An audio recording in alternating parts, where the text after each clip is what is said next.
그리스도 안에서 사랑하는 성도 여러분, 이동훈 목사의 성경의 세계 시간 중 목회 수상을 우리 같이 공유하는 시간입니다. 난 전후 곧바로 태어났다.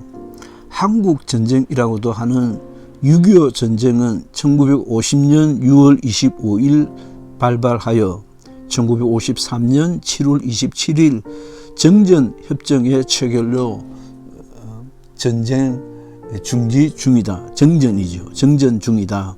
이유야 뭐라든 치고받고 죽이던 형제 자매 남북이 좀 쉬었다 하자 하여 이것이 중단된 상태다.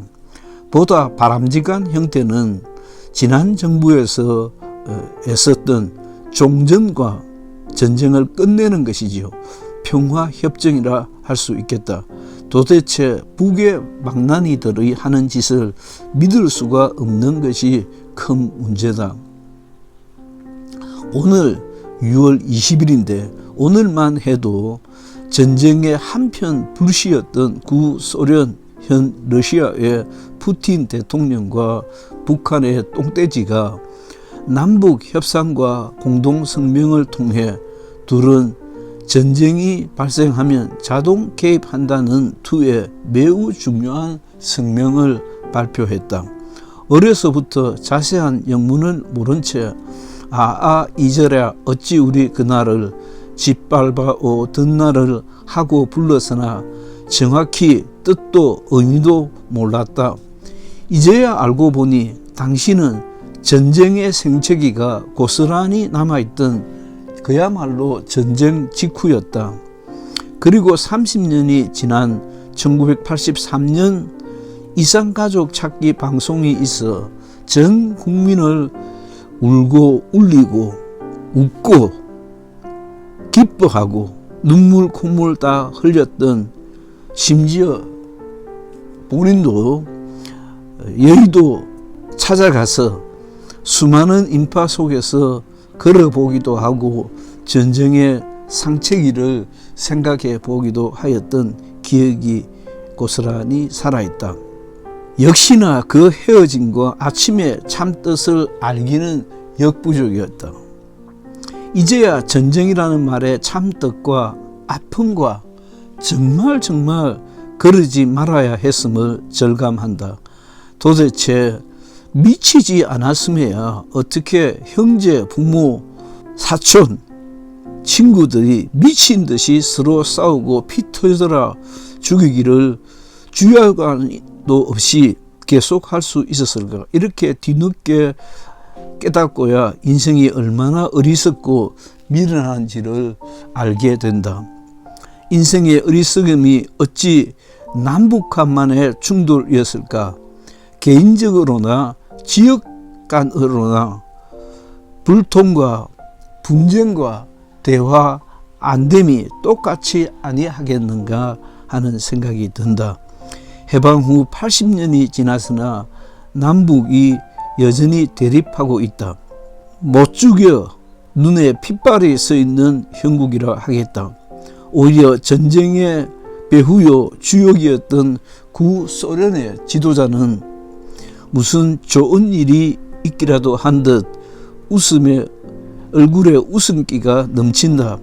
초강대국은 지금도 이웃 약한 나라의 약점과 위기를 이용하여 우크라이나나 싸움에서 돈이 떨어지고 어려운 형편에 놓여 있는 러시아 역시 우호적인 이웃 나라가 없는 상태에서 벼랑 끝에 몰려 북의 김정은 바짓가랑이라도 끌어안을 자세다. 수억 원을 넘어선다는 최고급 승용차를 지난 김정은의 러시아 방문에 이어서 한 대 더 선물로 받았다는 소식이다. 무슨 꿍꿍이 속인지 안 봐도 비디오다. 마치 철부지 아이들을 꼬들겨서 거짓과 사기, 도둑질을 유도하는 격이다. 난 역사라는 과목을 매우 좋아한다. 그리고 신앙을 통하여 나를 세워왔다고 생각한다. 어느 것 하나 임의로 나를 이끌려 하지 않았다고 자부한다. 전쟁에 대한 나의 입장도 마찬가지다. 누구는 평화주의자고 누구는 전쟁 불사주의를 표방하나 그리스도인은 악과 싸우고 불의와 싸워야 할 것이 있으나 난 전쟁주의자는 아니다. 어려서부터 영화를 좋아한다는 말씀을 자주 드렸는데 서로 죽이고 죽는 아픔과 생치기를 남기고 남의 눈에 눈물 흘리게 하는 일에 질색이었다. 서로 상처 주는 짓은 너무 미련하고 어리석은 일이다. 비인간적이고 비이성적이다. 모두 누구의 아들이었으며 형제요 혈육이었다. 따라서 전쟁은 아니다. 그런 의미 전쟁은 결사적으로 피해야 했다. 불행하게도 지난 정권의 문재인은 완전 엉터리 인간이었다. 이상한 사람이 대통령 놀이로 임기를 다 채웠다. 전혀 자격이 안 되는 사람이었다.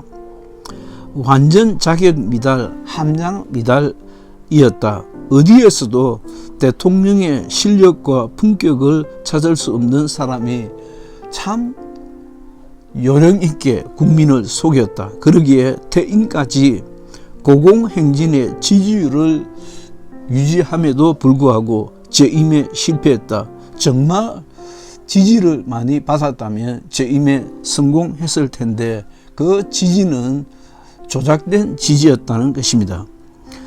천만다행이었다. 한나라 대통령의 품격이라고는 눈을 씻고 찾아도 찾을 수 없었던 그런 시기였다. 철저하게 국민의 눈을 가리고 귀를 가렸다. 대통령의 자리에 있던 사람이 어떻게 그렇게 양아치 같고 사기꾼이나 할 짓을 하고 있었을까? 그렇게도 긍지와 자부심이 없었을까? 나라를 옳고 바르게 이끌고 해야 했던 어떤 흔적도 찾을 수 없었던 것이 그의 임기 내내 계속되었다. 남북의 비방과 반목이 목불인견이다. 공중에 흩날리는 평화와 화해를 적고 민족의 유익을 찾아야 하나 너무 아니었다. 북의 김정은은 아예 통일이니 민족을 지우겠다고 한다. 세상이 너무 혼탁하여 마음의 평화를 지켜내기가 어렵게 되었다. 순교라도 할 수 있는 강직함이 있어야 할까 보다. 근자 대한민국에 하늘에서 복을 내리고 있는 분위기라 생각한다. 마침 우크라이나와 러시아 전쟁이 계속되고 이스라엘과 하마스 간의 전쟁이 계속되어 80년째 정전 상태에서 방위 산업을 유지하였던 우리들로서는 하늘이 내린 기회가 열렸다.